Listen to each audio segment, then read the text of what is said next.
Welcome to the ASEAN Sustainable Urbanization Forum 2021, a culmination of years of work on the ASEAN Sustainable Urbanization Strategy and an exciting opportunity to come together and share experiences and lessons learned on sustainable urban solutions.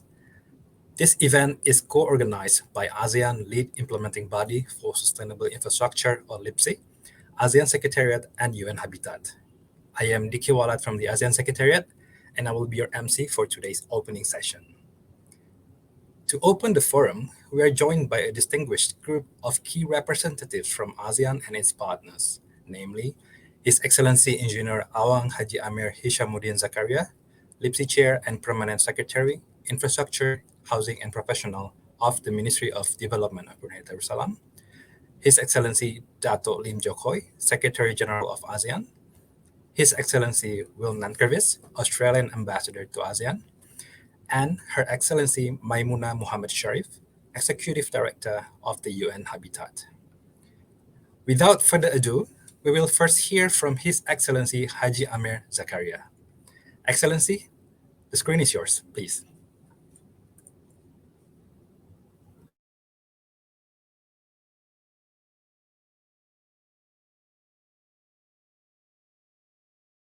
Excellency, Secretary General of ASEAN Secretariat, Excellency Mr. Will Nankervis, Australian Ambassador to ASEAN, Your Excellency Ms. Maimunah Muhammad Sharif, Executive Director of UN Habitat, Honorable Senior Government Officials of ASEAN Member States and ASEAN sectoral bodies, Honorable Excellencies and colleagues of ASEAN Dialogue Partners and other external partners, colleagues from multilateral organizations, colleagues from the lead implementing bodies on sustainable infrastructure, private sector representatives, ASEAN Secretariat, distinguished city experts, notable speakers, moderators, last and not least, to all our global participants who has taken the time to join the forum today. Ladies and gentlemen, Assalamualaikum and very good morning and good afternoon and good evening to everybody wherever you may be.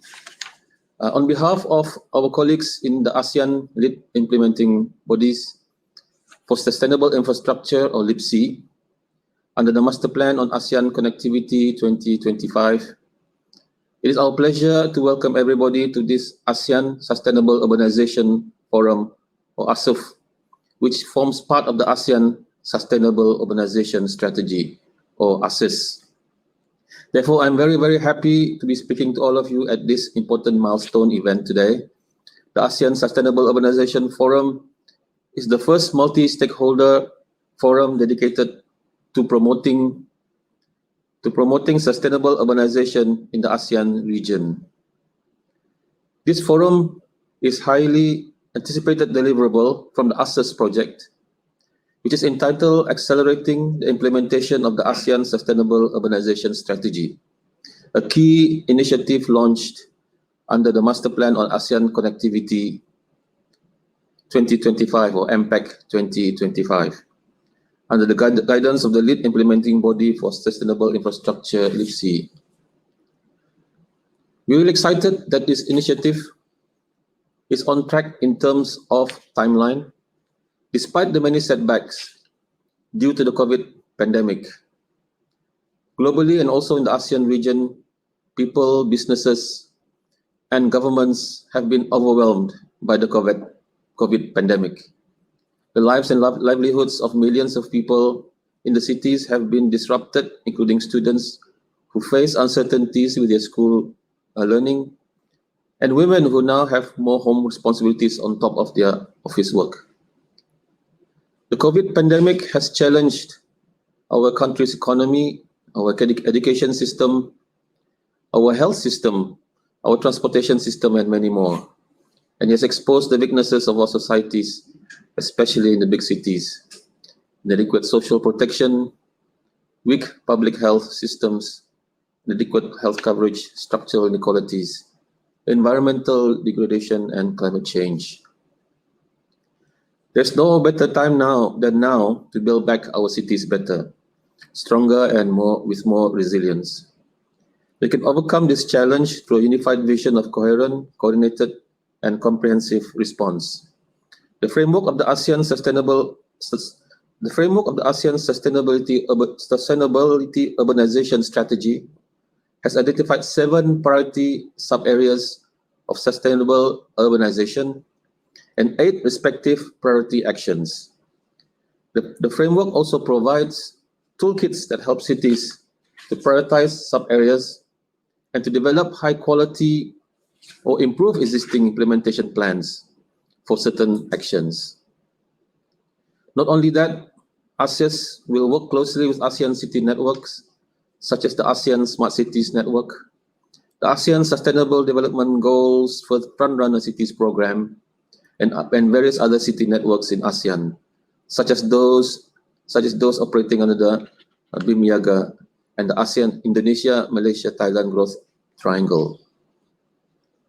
The ASOF Forum then presents the opportunity to further connectivity and partnerships and share experiences and lessons learned on sustainable urban solutions in alignment with the new urban agenda towards achievement of the Sustainable Development Goals in ASEAN. Ladies and gentlemen, the forum has been designed to fully support a multi-stakeholder ecosystem and platform for knowledge sharing and policy development under the framework of Asus. Right after this opening session, we will kickstart the forum with a policy roundtable, where our distinguished speakers will deliberate the progress towards implementation of the Master Plan on ASEAN Connectivity 2025 and ASEAN Sustainability Urbanization Strategy. All in all, we have more than 60 knowledgeable speakers already lined up to share their expert opinions during thematic dialogues and special sessions. Lastly, the forum is made possible today with the full support of our Australian dialogue partner under the ASEAN-Australia Development Cooperation Programme Phase 2, the expert guidance of UN Habitat and the ASEAN Secretariat. Of course, the forum can only be more successful because of your participation and contribution today. Again, on behalf of my LIPSI colleagues, I would like to thank everybody, especially our Australian dialogue partner, UN Habitat, and all speakers, presenters, moderators, and participants. I hope you'll find the forum as engaging and as inspiring as you expect it to be. Thank you and good morning.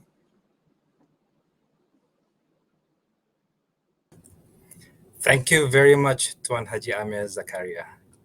We now welcome His Excellency Dato' Lim Jock Hoi to the virtual floor.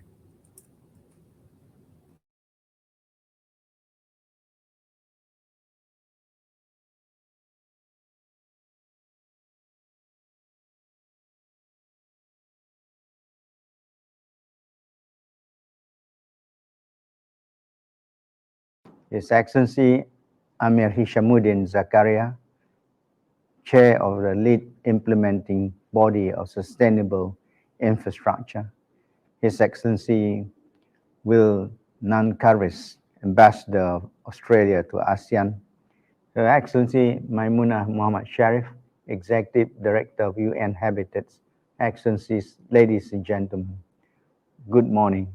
I'm pleased to join you today at the ASEAN Sustainable Urbanization Forum.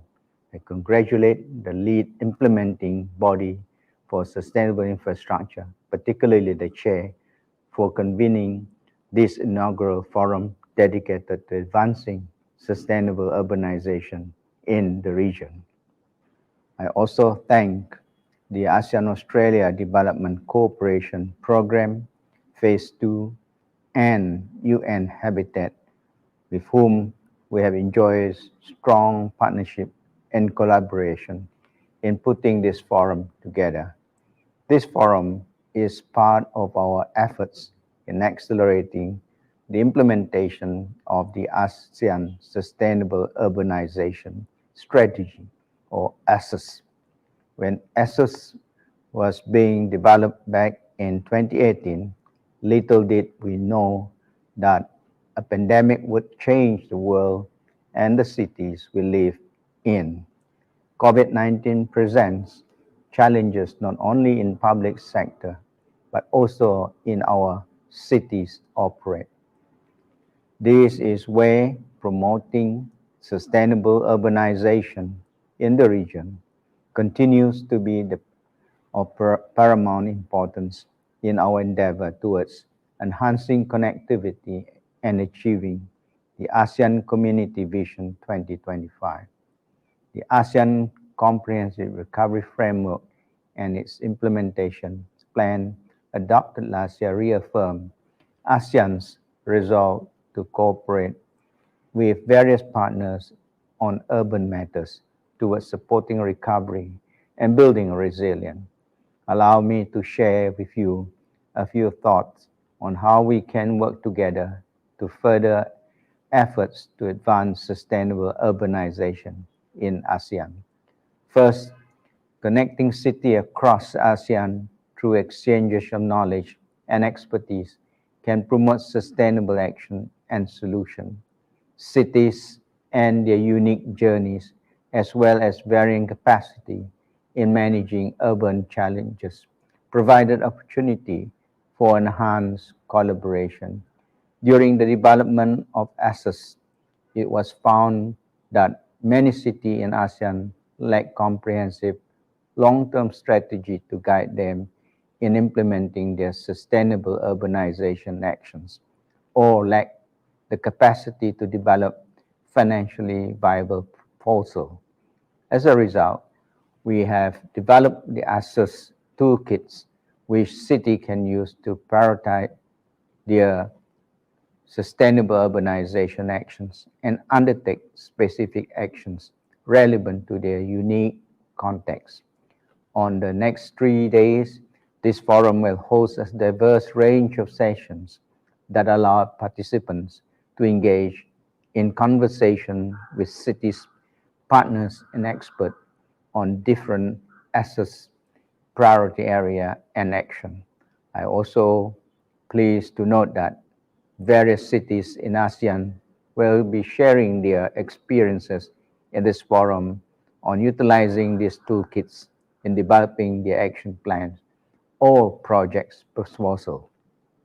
Second, identifying and capturing synergy between assets and various city-related initiatives in the region, such as the ASEAN Smart City Network, ASEAN Mayors Forum, Environmentally Sustainable City, and sub-regional urban initiative, could help focus efforts and resources on priority sustainable urbanization action, as well as brings about greater impacts.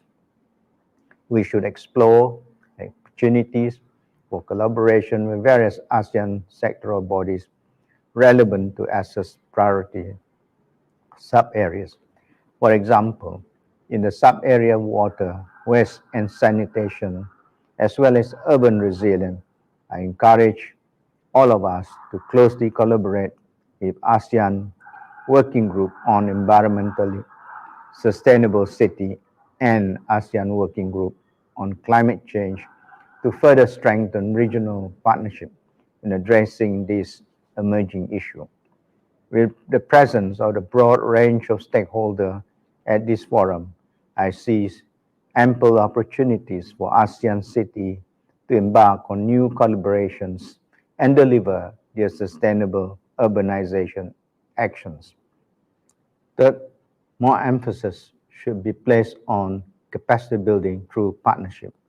Regional cooperation can play a critical role through the provision of targeted projects or measures that are specifically geared towards addressing the capacity building needs of national and local stakeholders on sustainable urbanization.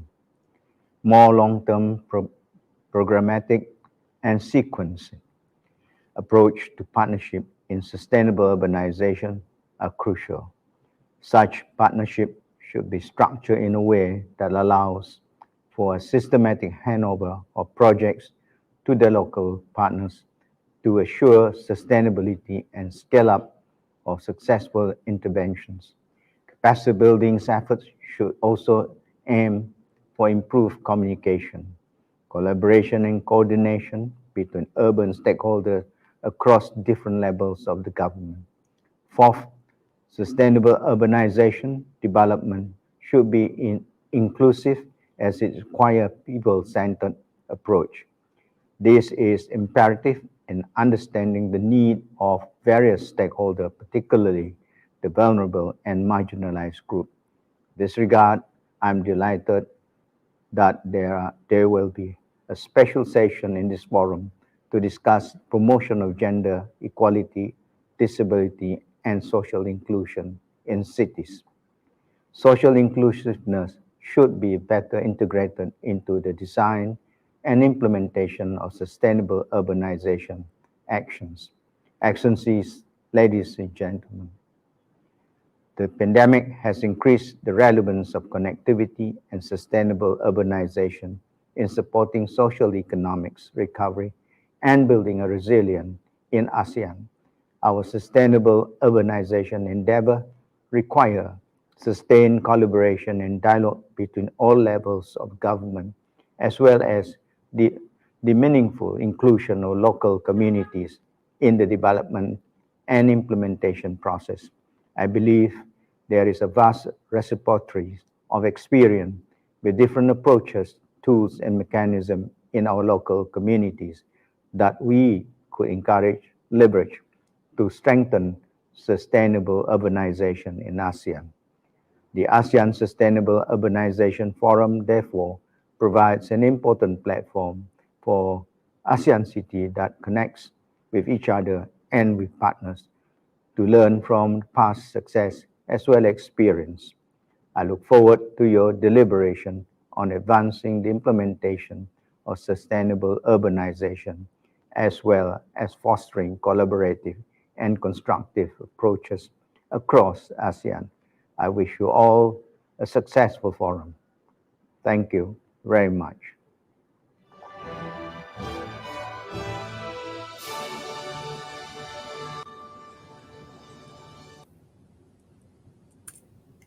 Thank you very much, Secretary General Dato' Lim. We are now pleased to welcome Ambassador Will Nankervis to the virtual floor. Ambassador, the screen is yours.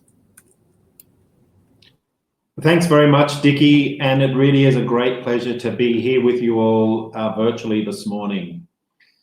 Secretary General, Your Excellency Awang Haji Amir Hishamuddin Zakaria, Chair of Lead Implementing Body for Sustainable Infrastructure, Her Excellency Ms. Maimuna Mohammed Sharif, Executive Director of UN Habitat, members of the Secretariat, Excellencies, colleagues, ladies and gentlemen. Australia is really pleased to support this ASEAN Sustainable Urbanisation Forum and the important work being led by LIPSI and ASEC's Connectivity Division.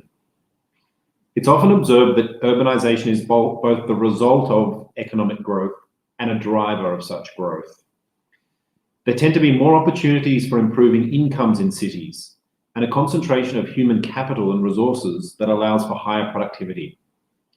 But the movement of people and economic activities into cities without effective regulation almost always results in unwanted externalities, things like pollution, congestion, slums, and damage to the environment.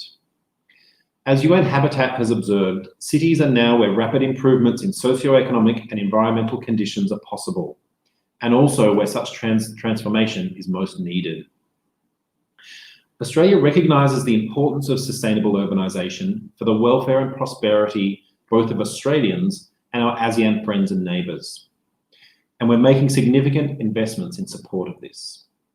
Under the ASEAN-Australia Development Cooperation Programme, we funded a study to advance sustainable urbanisation in ASEAN, resulting in the development of the ASEAN Sustainable Urbanisation Strategy, which all the previous speakers have mentioned. We've made a $30 million contribution to the ASEAN-Australia Smart Cities Trust Fund to help build livable cities that are green, competitive, inclusive, and resilient.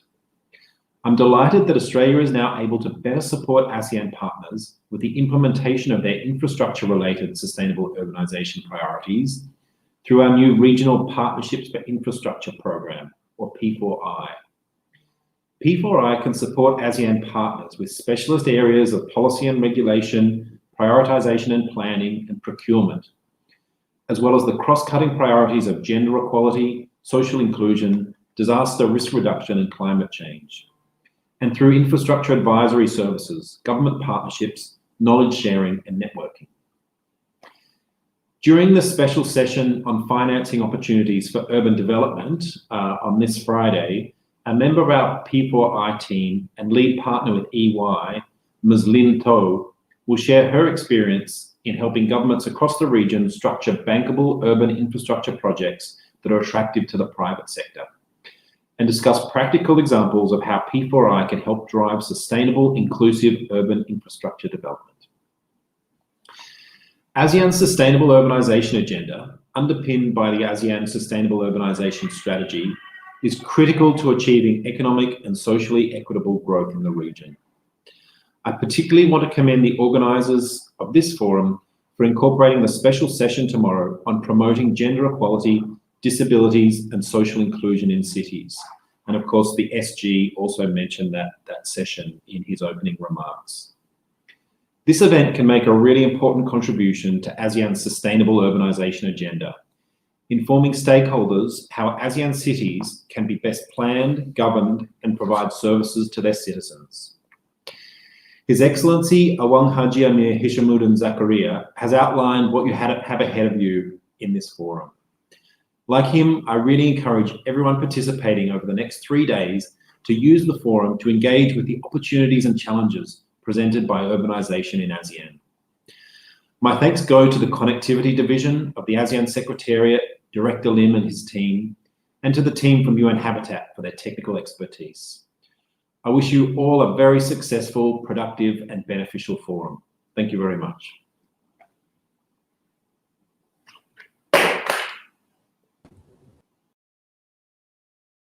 Well, now we would like to invite Her Excellency Maimuna Sharif, who will officially announce the opening of the forum.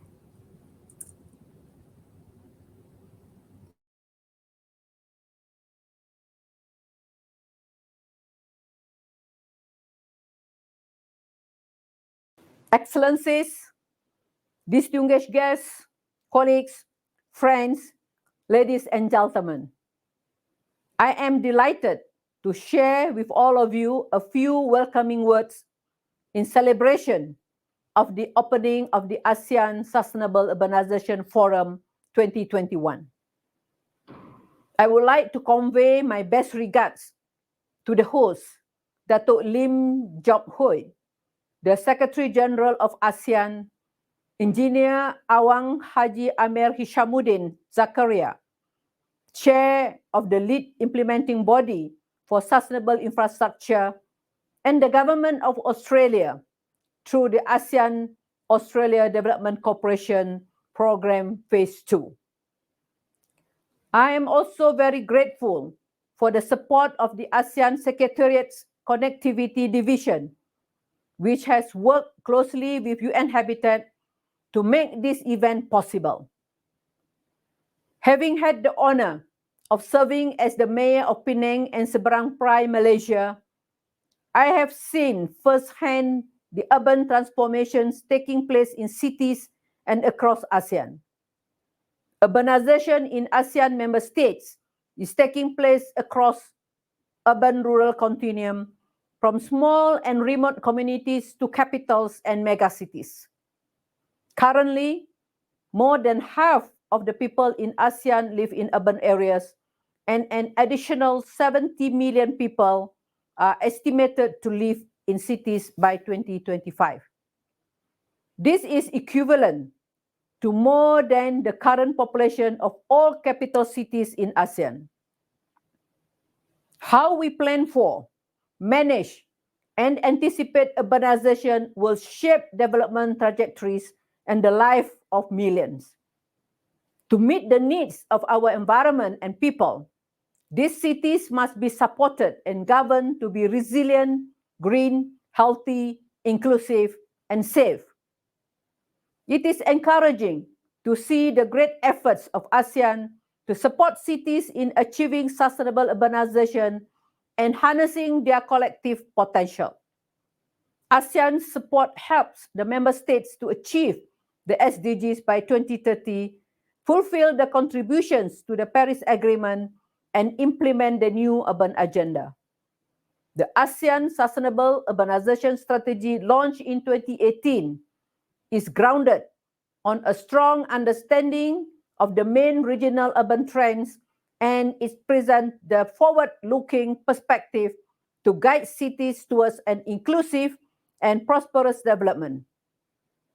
Today, all our efforts towards sustainable urbanization demand greater attention as countries and cities face the wake-up call of the COVID-19 pandemic. Many cities across ASEAN have been hit hard by several waves of COVID-19 cases, causing severe social, economic, and environmental damages. We need to understand the pandemic as an opportunity to build more sustainable cities, not only in overcoming the current pandemic, but also in responding to other long-term global crises. UN Habitat recently launched the Cities and Pandemics Report, which outlines 4 main recommendations for a durable and inclusive recovery. First, the form and function of cities need to be reconfigured through compact design, mixed-use development, and accessible mobility. Second, cities need to urgently address systemic poverty and inequality in the urban environment, improving the accessibility to basic services, including healthcare and sanitation facilities, mobility, housing, and digital connectivity.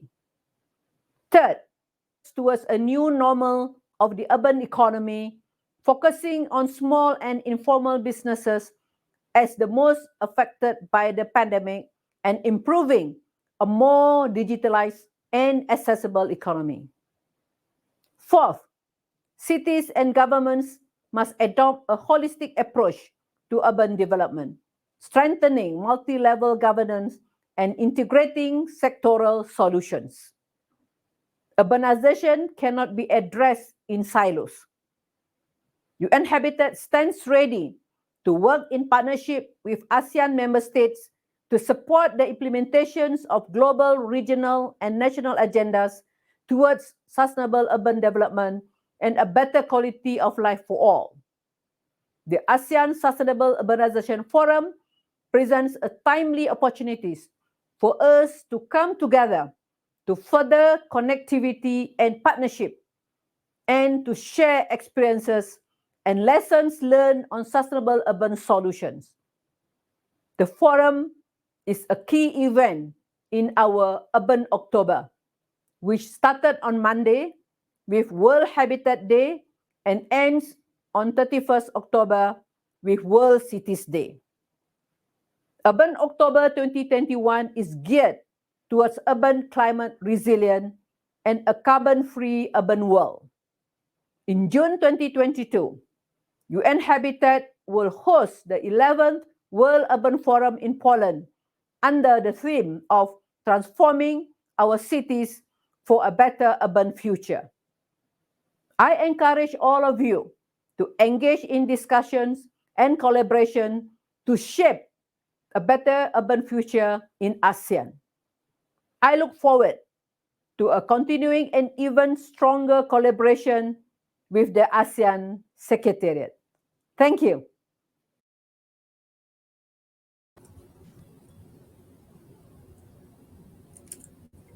Thank you very much, Excellency Maimuna, and also thank you to all participants for joining us in the opening of the ASEAN Sustainable Urbanization Forum 2021. The next session, a policy roundtable on progress made towards the implementation of Mpact 2025 and Asus, is hosted in the same main stage, and it will begin shortly now at 9:30 a.m. Jakarta time. If you have any questions or comments for this session, please use the chat function on the Hopin platform. Do indicate your name, organization, country, and the name of the speaker the questions are for. We will now hand over the screen to the moderator, Mr. Tham Bork Chien, Deputy Permanent Representative, Permanent Mission of the Republic of Singapore to ASEAN. Mr. Bok, please.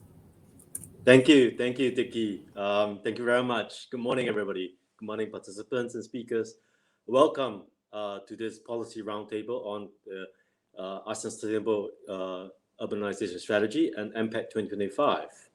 I would like to introduce myself. My name is Bork Tam Bok Sien. I'm the Deputy Permanent Representative in the Permanent Mission of Singapore to the ASEAN. Now, my involvement, just to let you know, my involvement in urbanization in cities has been almost a decade. When I was posted to New York, I was facilitator as well as the G77 coordinator of the resolutions on UN Habitat, and as well as the secretary for the Group of Friends for Sustainable Cities in New York. When I was back in Singapore, I worked on urbanization issues such as the Asean Smart Cities Network. So, which is a good topic today. I also covered the master plan of ASEAN Connectivity 2025 when I was back in Singapore. So this is in a way a homecoming for me.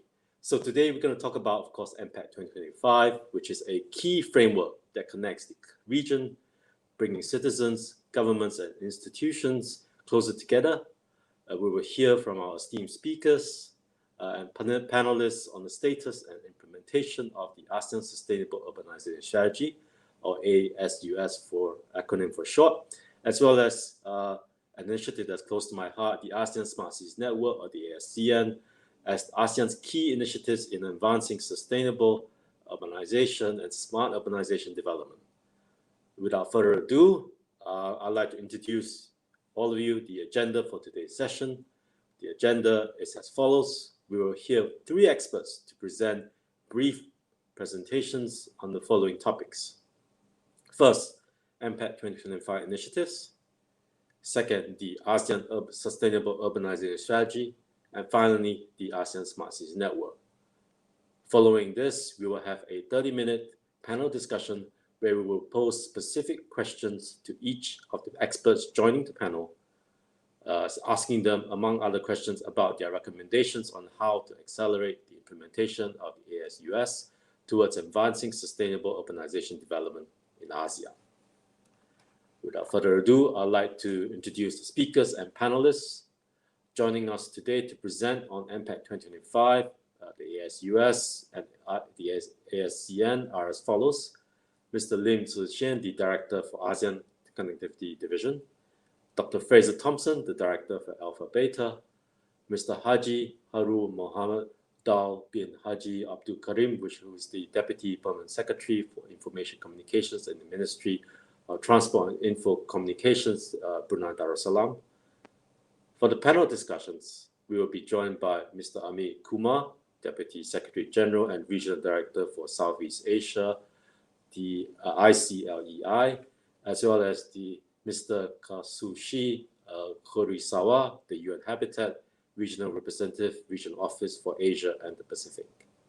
Without further ado, I'd like to we can start the session by handing it over to Mr. Lim Tzu-Chien, who I will welcome to this virtual floor. Mr. Lim, you have the floor.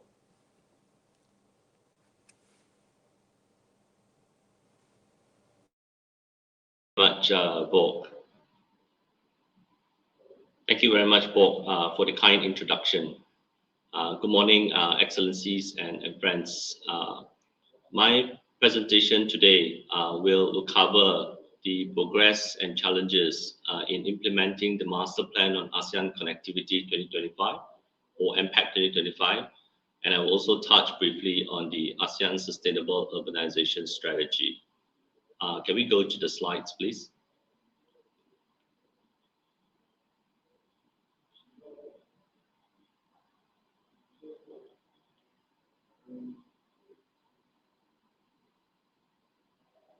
Can we go to slide number 2?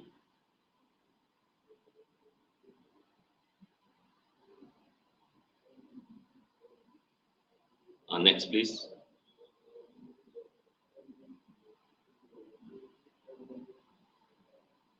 Next slide, please. So the ASEAN connectivity is a critical enabler to support socio-economic recovery and build resilience towards promoting competitiveness, sustainability, inclusiveness, and a greater sense of community. The Mpact 2025 was designed as a cross-sectoral and multi-year strategy with 5 strategic areas that you can see on the screen, covering sustainable infrastructure, digital innovation, seamless logistics, regulatory excellence, and people mobility. These 5 strategic areas contain 15 initiatives, and these initiatives require close coordination of actions and a focus on results through our partnerships with various stakeholders. Next slide, please. Over the next 2 slides, you will be able to see that a snapshot on the implementation progress of Mpact 2025. There is an overall good progress of initiatives in Mpact 2025. 14 out of the 15 initiatives are currently being implemented, but at varying pace. You can also see in the diagram the number of key implementing measures and the output metrics that have been completed, that are still ongoing, and that have not yet started. For illustration, please allow me to zoom into the 3rd initiative on develop sustainable urbanization strategies in ASEAN cities. For this initiative, we have developed the ASEAN Sustainable Urbanization Strategy. We are assisting 8 cities to develop technical proposals, conducting the forum today, developing a report on the state of urbanization with technical support from UN Habitat. We will continue to explore further technical support for cities and envisage to conduct ASEAN Cities Bootcamp in the future. So the initiatives will have flexibility in terms of how we are going to create new activities and actions that are relevant to our stakeholders. Overall, the implementation of the Mpact 2025 can be attributed to a number of factors, including a stronger focus, closer coordination with implementing bodies, a more rigorous regional monitoring and evaluation process with specific metrics, and a proactive efforts to engage stakeholders. Can I go to the next slide, please? Next one, please. Next slide, please. However, there remains challenges to the implementation of the Mpact 2025. The midterm review of the Mpact 2025 conducted last year revealed that there are 6 challenges constraining implementation, which you can see on the screen. These challenges include sectoral alignment, national level implementation, engagement with other connectivity-related initiatives with ASEAN dialogue partners and other external partners, the need for flexibility to adjust to changes in context, sustainability beyond 2025, and private sector engagement. To address these challenges, you will see that 17 recommendations have been identified, and ASEAN is currently working on follow-up actions to implement the recommendations. So among the challenges, 2 were highlighted as particularly critical. That is sectoral alignment, how we can work with different sectoral bodies and implementing bodies at different levels. The other one is national level implementation. How do we translate what we have at the regional level into national implementation? So efforts are currently being undertaken to look into how we can strengthen these implementation. Next slide, please. As mentioned in the opening session by our esteemed distinguished speakers, the ASEAN Sustainable Urbanization Strategy consists basically a strategy with 2 accompanying toolkits that will assist local governments in ASEAN to advance sustainable urbanization in their cities. The Sustainable Urbanization Strategy provides the foundation of knowledge to help ASEAN cities of varying sizes across networks in their respective journey towards achieving sustainable urbanization while giving due consideration to their individual uniqueness. Next, please. So the Asus basically employs a framework of sustainable urbanization based on 6 areas that you can see here, ranging from civic and social, health and well-being, security, quality environment, built infrastructure, and industry and innovation. It has 7 priority sub-areas and 8 priority actions, which I mentioned before. And these were selected based on a range of criteria, such as their importance for promoting sustainable urbanization, their relevance for city priorities in ASEAN, their alignment with priorities from our external stakeholders, and the potential for ASEAN to add value to the activities that they are currently undertaking. Next slide, please.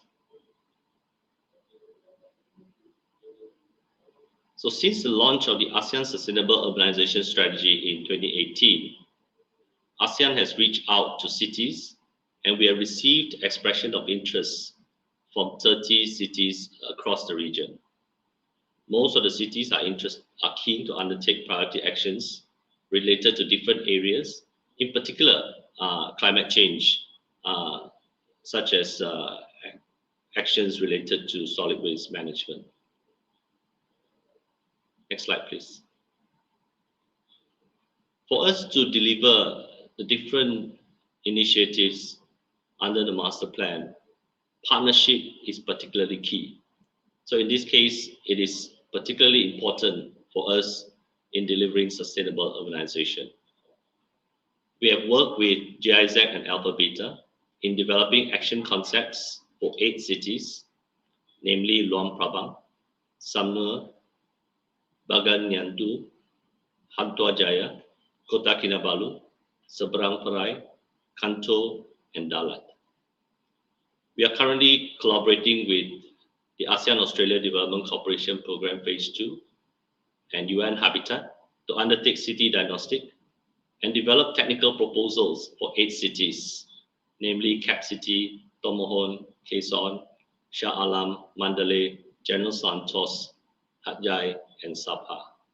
We are thankful to our partners, and we look forward to having other partners joining us in this journey. This is just the beginning of our journey towards sustainable urbanization as we build back better, smarter, and together. I look forward to having an engaging discussion with all of you. Thank you very much. Thank you, Mr. Lim, for the introduction to Mpact 2025, and as well as the mention of the midterm review. Next, I would like to pass the floor over and welcome Dr. Fraser Thompson to the virtual floor to present on the ASUS. Fraser, you have the floor. Terrific. Paul, good to see you again. And it's great to follow Director Lim and his overview of Mpact 2025 and the Asus. I was wondering if we could project the slides, please. That would be terrific. What I wanted to do in this time was just give a bit of an overview of what's happening with the ASEAN Sustainable Urbanization Strategy, what some of the motivations for it are, and where it is in terms of the implementation. And Alpha Beta, we had the privilege of working with ASEAN Secretariat and supported by AADCP2 to develop the strategy, and we've been involved in several steps of the implementation since then. If we could go to the next slide, please. I want to start off by talking about the context, and the context of ASUS is important. We see that between 2015 to 2025, the forecast is an additional 70 million people that are moving into cities in ASEAN, and this is happening across every country. And what's interesting is, when we think about the COVID-19 pandemic, there's these question marks saying, well, are we actually going to see a new urbanization model, and is that going to slow down? And the initial evidence suggests not. We may see a different type of urbanization model, but in terms of the actual numbers moving to cities, it still looks like that this this sheer weight of numbers will continue, because urbanisation is the single biggest growth driver that the world has seen. It applies for roughly 2/3 of economic growth is driven by urbanisation rates, because it basically allows cities to grow and it has a huge economies of scale. So as a city doubles from 400,000 to 800,000 people, you typically see an 8% uplift in productivity. And the second reason is that you shift people from lower productivity agricultural jobs into higher productivity urban jobs. So it's a really important economic force. It's a much bigger sort of longer term force that we've seen that has driven the economic growth across a range of countries. So COVID-19 will shape the pattern of urbanisation, but not necessarily shift the mega trend, which is people moving to cities. Now, if we go to the next slide, what's really interesting about what's happening in ASEAN is not just the numbers of urbanisation, but it's where it's happening.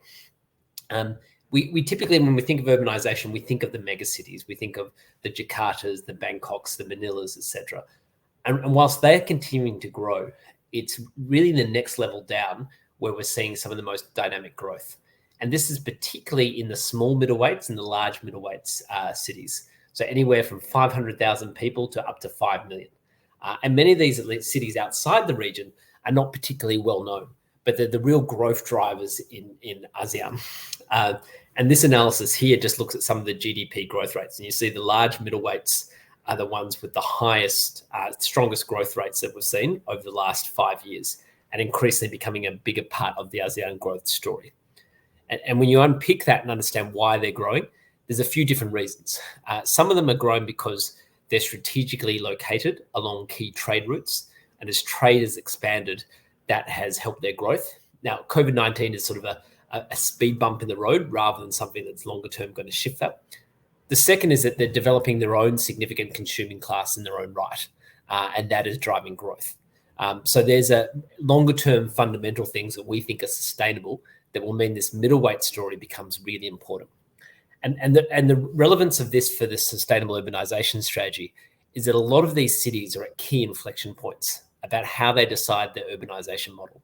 And there is an opportunity to really help them pivot to a much more sustainable urbanisation model, which will strengthen their economic growth, but also improve better livelihood for their citizens and mitigate the environmental impacts and some of the other downsides associated with poor urbanisation models.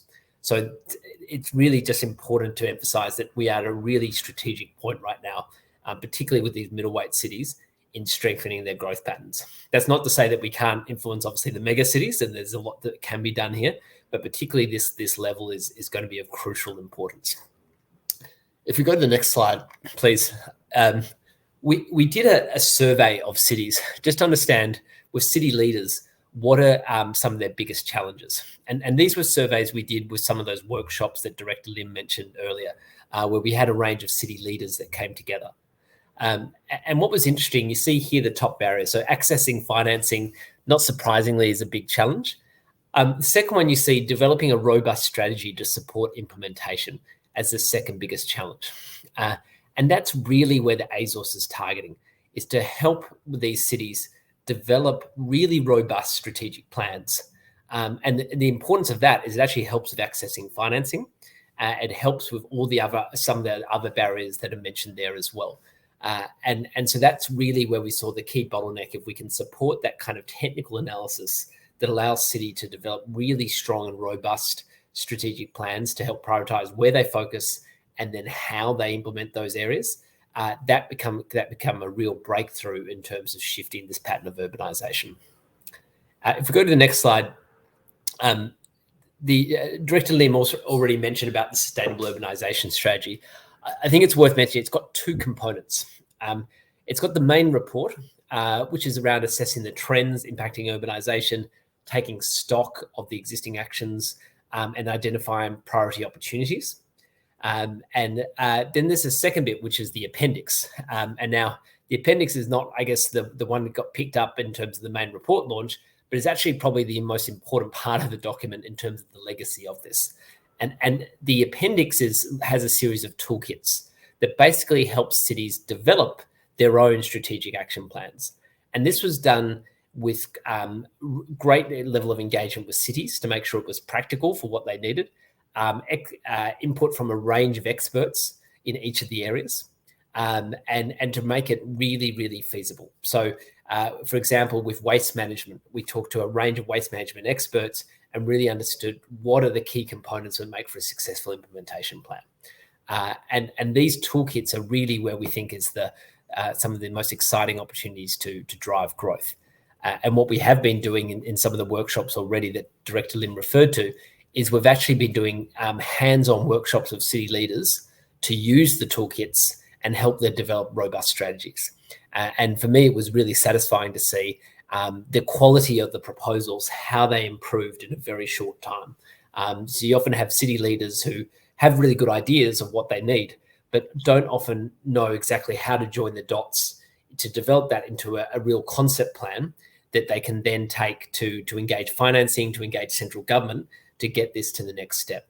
And we saw even in the period of a 2-day workshop and then some light support thereafter, a real step change in the quality of those plans. And so it's heartening to see that we know that this can have impact. If we go to the next slide, we spent quite a bit of time of getting input of different stakeholders in both the Sustainable Urbanisation Strategy and the toolkits. I won't go through all of them, but obviously the member states were widely engaged. We engage a lot with the city networks. And the idea is we don't want to replicate anything anyone else is doing, but really support what they're doing. A lot of the dialogue partners were heavily engaged, the multilaterals and various kind of experts and private sector leaders. If you go to the next slide, just to give you one example of that, we did a cities consultation forum, and this is back in 2018. So back in those days where we could actually get together without masks, and that was a really great set of workshops where we engaged a lot with city level leaders from across ASEAN, and then we also engaged with multilaterals, with donor agencies, with investors, and did a bit of matchmaking. And so the idea was there to make sure that we're developing something that is fit for purpose for city leaders, but also for those who can play an instrumental role in financing and helping them implement that. And then if we go to the last slide, please, the next one, I just want to talk a little bit about how we see this scaling. Thank you. Now, there's a few components of here, but I think it's important just to talk it through, is that the ASUS is not meant to be an end-to-end solution. We realize there's lots of different stakeholders involved in helping urbanization development. But really what we're trying to focus on is in the start of that value chain. So, if you see here, area number 1, we've developed these best practice toolkits. And now a lot of what the ASEAN Secretariat is doing is really leading this dissemination of that content into different city networks. So whether it's the ASEAN Smart Cities Network, the SDG Frontrunners program, or various other networks, particularly the sub-regionals of IMTGT, Mpact, and so forth, is really trying to make sure that those networks that are engaging with cities on the front line are taking advantage of these toolkits and supporting their implementation. And we believe that's the biggest pathway to get real scale of impact in there, realizing that ASUS it plays an important role of addressing a gap, but it has to work closely with these partners to scale. So with that, I hope that gives you a bit of a sense of the context of why the ASUS was created and why we're so excited about its potential to create impact. And I'll hand back to Borg to take us through the rest of this session. Thanks, Borg.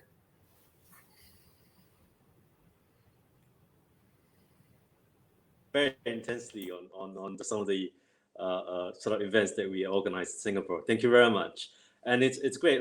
I just want to link that, Mr. Lim has presented and some of the cities that have been interested, and I think it's elaborated by Fraser, the middleweight cities in particular, as well as the workshops. And I think it flows on to the need for capacity building and so on. So I think it leads on to now the Smart Cities Network, which is I'd like to welcome His Excellency Mr. Haji Haru Muhammad bin Haji Abdul Karim of Brunei Darussalam to present on the Ascn.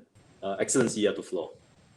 Okay, thank you very much. Bismillahirrahmanirrahim. Assalamualaikum warahmatullahi wabarakatuh, and a very good morning First and foremost, let me thank Asus for inviting me as a representative of Brunei Darussalam as chair of 2021 Ascn to be one of the speakers in this morning's policy roundtable.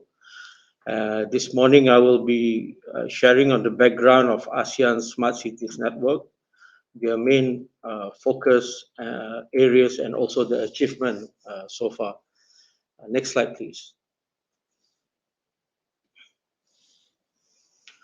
As we all know, today more than half of the ASEAN's population live in the cities, and more are expected to move to urban areas by 2025. Therefore, with such rapid urbanization, ASEAN cities are increasingly facing urbanization challenges, such as congestion, pollution, crime, and also poverty. And this had to be addressed with resourcefulness, innovation, and also more recently with the adoptions of technologies. Although many of the ASEAN member states have their own national initiative, but we believe that by sharing of experiences and lessons with one another, the benefit of such technology adoption or even other non-technological solution could multiply exponentially. Therefore, with this in mind, under Singapore's 2018 ASEAN Chairmanship, ASEAN Smart Cities Network, or the Ascn, was established. This serves as a collaborative platform for ASEAN cities to work together towards a common goal of smart and sustainable urban development. And it is also believed that by utilizing technology, we can address the opportunities and challenges caused by the rapid urbanization. And also in doing so, we can achieve the smart and sustainable urban development that can contribute to improve the life of the ASEAN citizens. There are three main objectives of ASEAN. First is to promote cooperation on smart city development among ASEAN cities. Secondly, to develop commercial viable projects together with the solution provider. And thirdly, to facilitate partnership with external partners, that is to seek funding and also support. Next slide, please.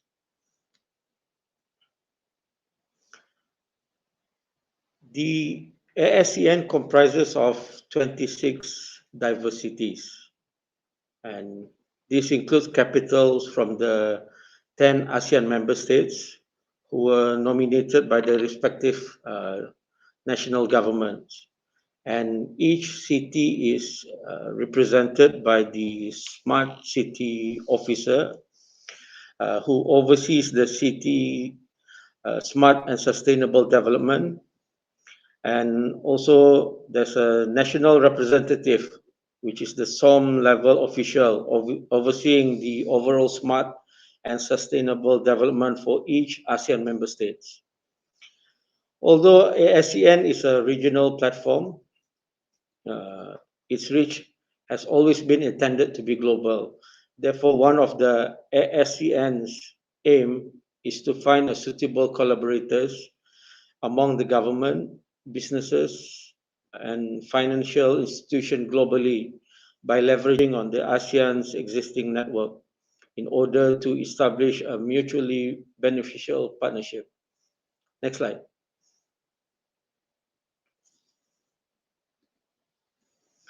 ASEAN Smart Cities Framework is one of the first documents endorsed by the ASEAN.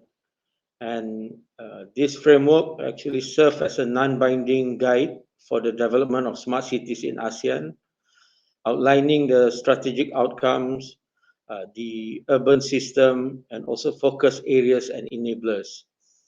And the framework envisions a smart city in ASEAN as that aims to balance the three interdependent objectives, that is high quality of life, competitive economy, and sustainable environment. The detail of this ASEAN Smart Cities Framework is as shown in this slide. I will not go into detail of the framework. Next slide, please.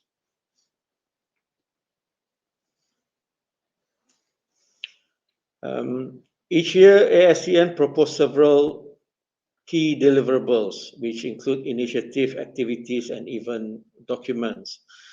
And for 2021, two key Ascn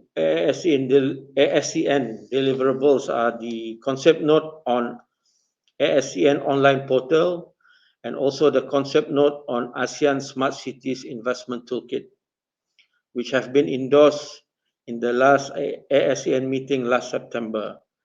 And it is also believed that once this is implemented, this platform will be able to facilitate further interaction between cities and potential partners, thus opening up for more smart cities collaboration to support the development of ASEAN projects. Next slide.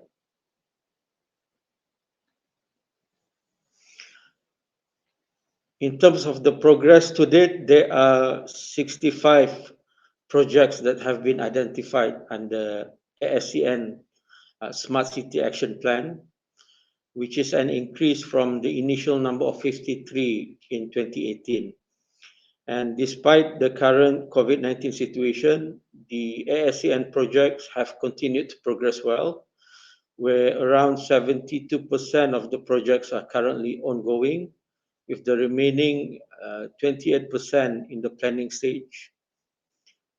Planning includes proposal stage, pre-feasibility stage, and also the feasibility stage.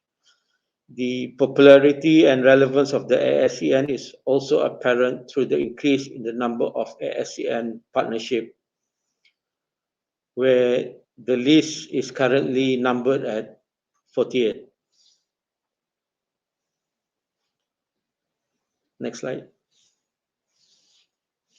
This is my last slide. In terms of the way forward, Ascn is looking to develop more partnership to improve the initiative for smart cities development in the region.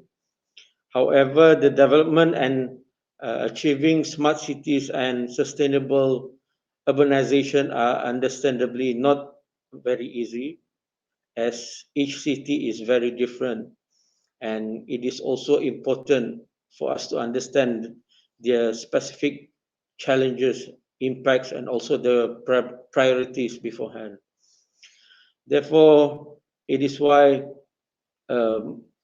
multi-sectoral approach involving different government institutions, private sector, NGOs, IOs, and also other external partners is important in order to implement smart and sustainable urbanization vision. Through this collaboration and partnership, a strong network of smart and sustainable ASEAN cities could be developed and achieved, which will greatly benefit to the lives of the ASEAN citizen. With that, I conclude my presentation. Thank you. Thank you, Excellency, for the detailed presentation on the ASEAN. So I'd like to summarize the three sort of presentations. Basically, you have Mpact 2025, the broad overview. I mean, then we move on to the final aspects of the ASEAN Sustainable Urbanization Strategy, as well as now the ASEAN, which is the implementing mechanism, one of the the networks to implement all these trying to get them together, trying to get cities together, the sharing experiences. So it's very, very pertinent. Thank you very much, Excellency. Moving on swiftly to the panel discussion. So we have 4 panelists, basically Mr. Lim, again from the Director for ASEAN Connected Division, Dr. Fraser Thompson from Director Alpha Beta, Mr. Emil Kumar, the Deputy Secretary General, Director for Asia ICLEI, where I worked before in New York, as well as Mr. Atashi Kurosawa, the UN Habitat for Regional Representative Regional Office for Asia and the Pacific. Thank you very much, all of you, gentlemen. No ladies, I think. Yeah, gentlemen. Thank you. On the first, I'm basically like to pose some questions to each and one of you. Firstly, I think to Mr. Lim, I'd like to pose the question: what is the relation between promoting sustainable urbanization in ASEAN and enhancing ASEAN connectivity. Mr. Lim, you have the floor. Thank you.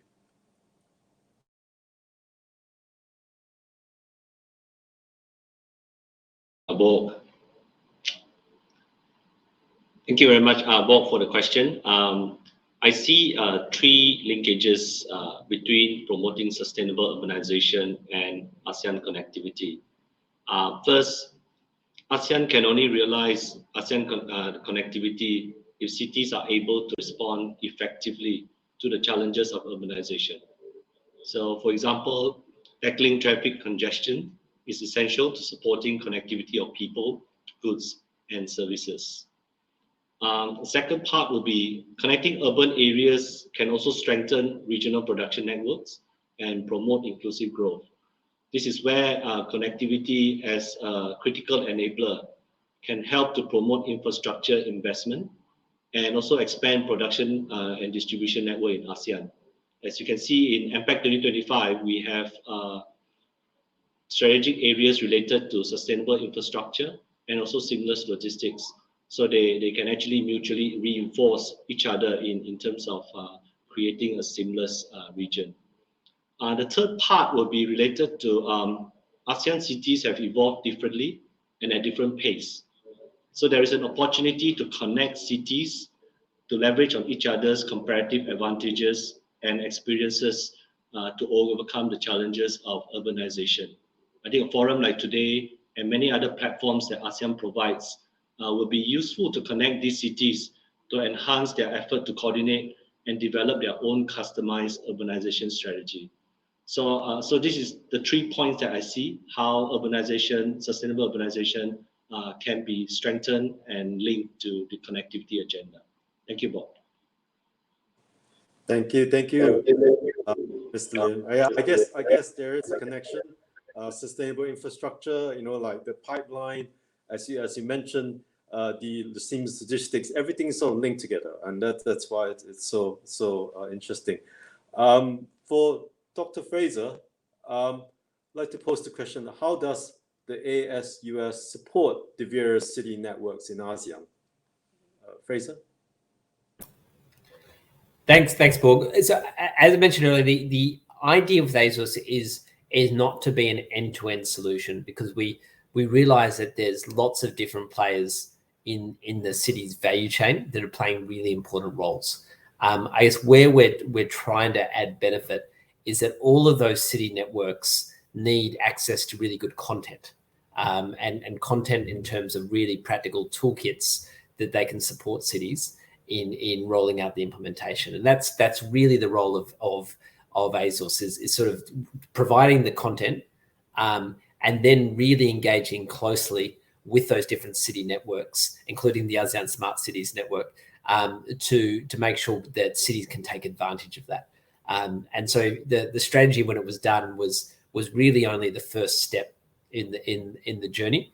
The bigger steps which Director Lim and his team have been driving is really making sure that they draw the links with those different city networks and making sure that they can make it as usable as possible. And it's exciting to see some of the progress that's been made on that front. Thank you, Fraser. Moving on to Mr. Amil Kumar. Welcome to the panel. And I actually work very closely at the ICLEI when I was in New York. I think it's more climate change angle. But I'd like to pose the question: what are some of the challenges and progress made in the implementation of sub-regional city initiatives, such as the Green Cities initiatives and Sustainable Urbanization Development Framework? And how does this synergize with the ASUS? Mr. Amil Kumar, you have the floor. Thank you, Mr. Borg, and thanks for ASEAN Secretariat for giving me this opportunity. I'm deep south in India, and good afternoon or good morning to all the participants who are joining. Just to give you a little background, maybe of what Mr. Lim and Mr. Fraser and all of them have talked about. Italy was involved in coming out with Sustainable Urban Development Framework for the IMT-GT region. I think both the previous speakers have shown how we can take it, the implementation activities on ground with that.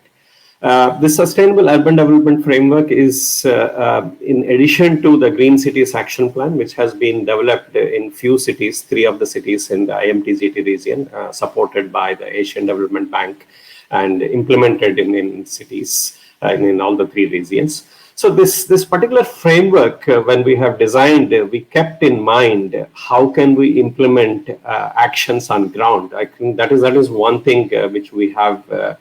We are make sure the things happens on ground and not just talk about in the books and documents on that.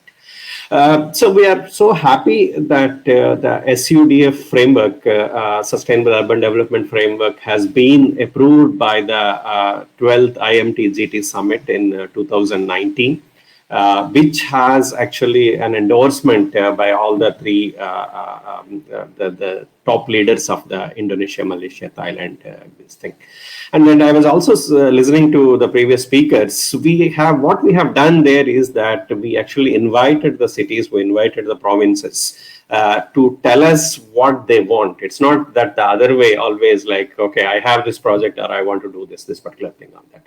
So I'm happy to tell you that there are around 14 states or provinces representatives and including 28 city governments representatives have helped in identifying this particular document, and document is meant for the first period is around 2019 to 2023.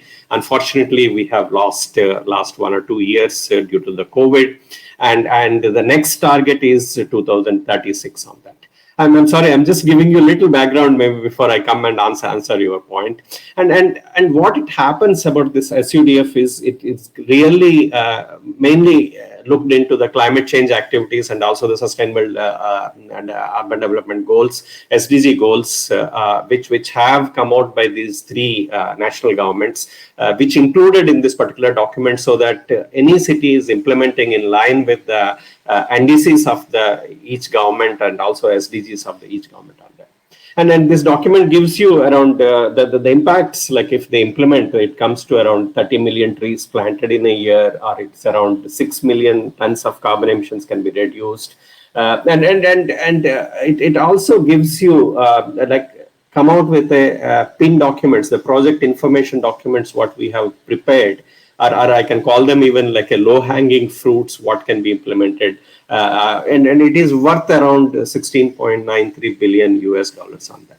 And then what are the various sectors we looked into is the transport, energy, solid waste management, biodiversity, awareness activities, and all these things. That includes like promoting of electricity, electric mobility, or solar PV systems, GHG emission inventories, biomethanation plants in the solid waste, composting in the solid waste, restoration of wetlands, and eco schools and eco campuses. So all these activities we brought into this particular document, and we are now looking for implementation on ground. And then come back to your point, what are the various challenges?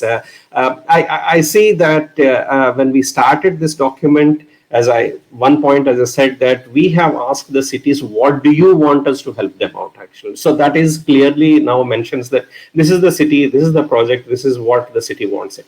The second point is now looking for the finances, and I have seen the previous speakers talking about where will the money comes from actually. Is the city government puts the money, is the state or provincial government gives the money, or the national government gives the money, or the international money coming into the cities for implementation. The second challenge I'll say is the finances. I hope the COP26 Glasgow comes out with maybe what they are talking about, $100 million by each countries, the developed countries.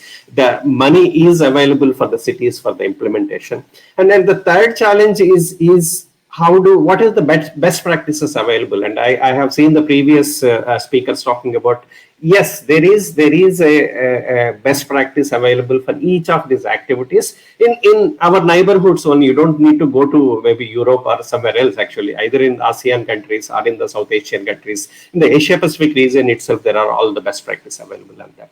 So just to conclude, for my answer first is, I request and I recommend the city governments to take out some money from their pockets to implement the actions on ground, so that the financial institutions, the private players, the maybe international financial institutions can see, yes, there is a commitment from the city, so that they can take it forward. They can come and forward and give you money, or maybe to implement on that. So that is the first recommendation from my side, and add to the challenges what I have already said. The second point I just want to see that is, please own the project. Don't look for somebody is coming and helping you on that. So not only putting your own money, look for owning of this particular project, so that it taken forward on that. And my third and last point here in the first round is we have, as ICLEI has a lot of tools and methodologies available to implement the projects on ground, and we are happy to partner. I think that other point coming up is the partnership.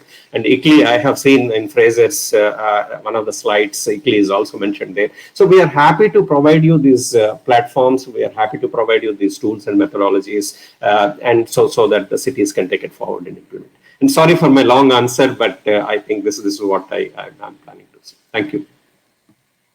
Thank you very much, sir. It's interesting, and I particularly agree with your point how the city government should actually part some money and basically tell the international financial community that they are really putting their money where their mouth is, and help to finance their own projects. Thank you very much. I'd like to move swiftly on to Mr. Atoshi Karisawa. I mean, for UN Habitat, it's a long-standing, I'm an old friend of UN Habitat, but I've never been to Nairobi before. But I had fun facilitating the resolutions for 3 years at the UN. For my question to you, sir, is what is the importance of aligning the regional and national efforts to the Sustainable Development Goals? Sir, you have the floor. Thank you very much, Borg. And it looks like it is difficult to pronounce my name. My name is Asus, actually regional representative of UN Habitat, and I'm based in Japan, covering Asia Pacific region. Before going into detail, let me express my appreciation again to all the partners, of course, ASEAN member states and ASEAN Secretariat, Australian government, and many other partners who are online and who are joining maybe later. I'm wearing two hats as one as a implement partner of Asus, and for that we are very much grateful for your collaboration. But second hat is a regional representative UN Habitat. So I'm speaking from both perspectives, and I like to make 3 points. Number one, as you already well know and recognize, the international society is facing multiple crises and challenges, and including, of course, COVID-19, health, but also socio-economic crisis impact, but also climate change and global heating and their impact on the ground through natural climate disasters and many other challenges. So our Secretary General Antonio Guterres presented his vision, which is named Our Common Agenda, to the General Assembly, and also addressing the high-level meeting of the General Assembly. He stated strongly, our world has never been more threatened or more divided. We face the greatest cascade of crises in our lifetimes. So this is a sense of emergency we also need to share across countries, across regions. That's number one. Number two, ASEAN is in many ways the leading region in the world. particularly when it comes to urbanization. ASEAN countries and other Asian countries have been urbanizing quite rapidly in the last decades, and there are many lessons learned and experiences and technologies developed. Even now, ASEAN region and cities and the institutions are at the at the forefront and cutting edge. So I think ASEAN regions, countries, cities, and institutions, companies, individuals, researchers have a lot to contribute to the global agenda and goals, including, of course, SDGs and Paris Agreement and New Urban Agenda and many others. So I know, ASEAN is already, collaborating a lot with other regions and globally, internationally, but there is still a great potential to tap and contribute more to the international goals and global goals. And smart city is a probably typical example because ASEAN cities and countries are quite well recognized as a leading cases of smart city development. And ASEAN's smart city network is well recognized, well known around the globe. So through this, our joint efforts of smart city and many others, ASEAN can share their experience and provide guidance and way forward to other regions. And lastly, we are partner. We are implement partner of Asus project implementation, and we are very much proud of that. And when I first look at the Asus document, I thought that I still believe. I still think it is of course the first class. High quality document, not only in terms of the coverage of scope of various important issues, but also it provides, as Fraser explained, very concrete guidance to countries and cities. So this is probably one of the best I have ever seen of that kind. But from a UN point of view, there is still potential to exploit how to align the Asus implementation, Asus Asus with global goals like SDGs in New Urban Agenda and others, as I mentioned before. That's what we are trying to do throughout this forum, and also when we are developing the report on urbanization in ASEAN. So thank you very much again for your collaboration to UN Habitat and recognition of our mutual relationships. Thank you very much. And with that, back to Borg. Thank you very much. Thank you, sir. Thank you, sir. Yes, as a guidance for other regions, I think ASEAN also can learn from other regions too. Vice versa, I think that's collaborative and spiritual. Thank you. I'm conscious of time, and we have about 7 to 8 minutes left. So I have one last question for everybody. Same question, and all of you have about 1.5 minutes to reply. So basically, the question for everybody is, what is your recommendation to accelerate the implementation of Asus towards advancing sustainable urbanization development in ASEAN? So I'd like to pose the question to Mr. Lim first. Mr. Lim, sir.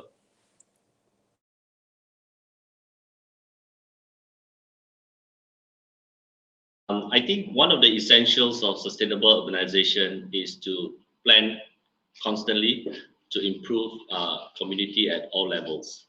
So for this, capacity building packages through partnership will be key. So what do we envisage here for that capacity building? Could be conduct of city diagnostics to understand what cities need, development of technical proposals, something like what we have been doing with UN Habitat, tools for learning by doing, and strengthening participative working and co-creation process, and also understanding of integration or integrated approaches, whether it's at the policy level, whether it's at sector level, whether it's territorial integration, and certainly to have more platform for regional and national networking, so that we can learn from each other, from not just within, also with our external partners. I think such a platform today, we have so many experts here can actually share their experiences, not just on the successes part, but also on the failure, so that we will not repeat what has been made before. So I think capacity building packages will be important. So I like to invite all the different partners to discuss with us and co-create with us such packages. Thank you very much. Thank you, Mr. Lin. I think the learning from failure is a good point. Fraser, please. I think Director Lim was spot on, and I think that the thing that I would really focus on from our experience is that there is a huge gulf between having the toolkit and helping cities actually use it. And so I applaud the work of ICLEI and UN Habitat for really helping sort of build that missing link. When I think about what we're doing at the moment, I think we've got a good start. But if you look at the number of middleweight regions in ASEAN, you've got about 184 regions with between 1 and 5 million people. How do we scale it to get to as many of those regions as possible? And that, I think, is going to be the real definition of success. And so I think a challenge that I see and an opportunity is we've got lots of really good programs, which, 6 or 7 cities involved. What will it take to scale that to 180? And maybe that's a very different type of capacity building to get to that type of scale. Thank you, Fraser. Give the floor to Imani Kumar. Sir, you have the floor. Thank you. I agree with my previous speakers. ICLEI is a city network, and we are with you. Any city in Asia Pacific region, and especially ASEAN region, we are there with you. We have various models like European Commission supported ambitious city project, which is happening in Indonesia and Malaysia and other countries. And then we also have Swiss Agency for Development Cooperation supported capacities program, which is happening in Asian, South Asian cities. So we have tried and tested, and we have some examples within few cities within that. And we also are coming out with, thanks to ADB and Malaysian government, maybe some green city action plans, which we are going to come out with, including GHG emission inventories and climate action plans for the cities. So those can be an examples to be showcased to other funders. And last point from my side, we also have a funding platform where I can call it like TAP, Transformative Action Program, TAP, which is with other partners which we are partnering with. So any proposal you have, we request you to please submit to ICLEI's TAP platform. We will look into that particular application, and we will connect you to various funding sources.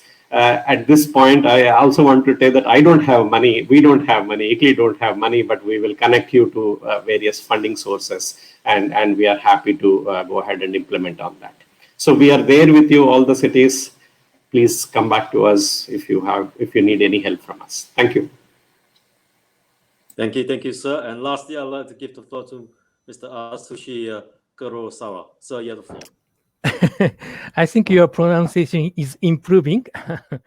Thank you very much. I totally agree and fully support the proposal made by previous speakers, Dr. Lim, Director Lim, and Fraser, and Imani. If I add, I have 2 points. First, I mean, we are having excellent opportunity for knowledge and information sharing at this forum. And we are having 3-day long, discussion and deep dive. So the first recommendation is to make this forum useful and successful for everybody, all participants. Number 1. Number 2, we are in the process of developing the report, and that we already, I already mentioned, report on urbanization in ASEAN. So we are in the still process, and we are discussing the draft. Various draft. So your inputs will be very much appreciated to that report. And through forum and report and through many other occasions, we can further, enhance the partnership among countries, cities, and institutions, and individual researchers and so on, practitioners. That would be the contribute to the further acceleration of the implementation of Asus. Thank you very much. Thank you, sir. I'm glad that my pronunciation is improving. I mean, glad.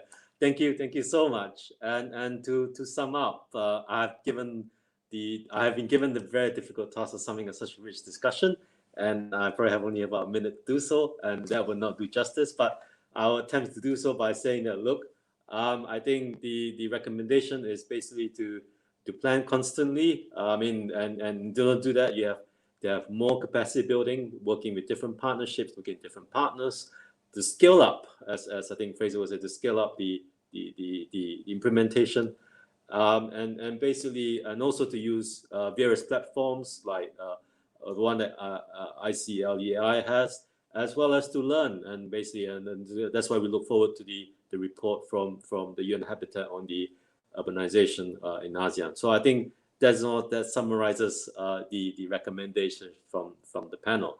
So I guess the next steps for the forum is that once this session closes, you all be invited to join the following session, the AS-US Thematic Dialogue on Inclusive and Equitable Growth, Digital Payment Solutions to Enhance Financial Growth. That will commence in 50 minutes at 10:45. But thank you very much. I hope all of you have enjoyed the rich discussions, and I shall see you soon. Take care. Thank you.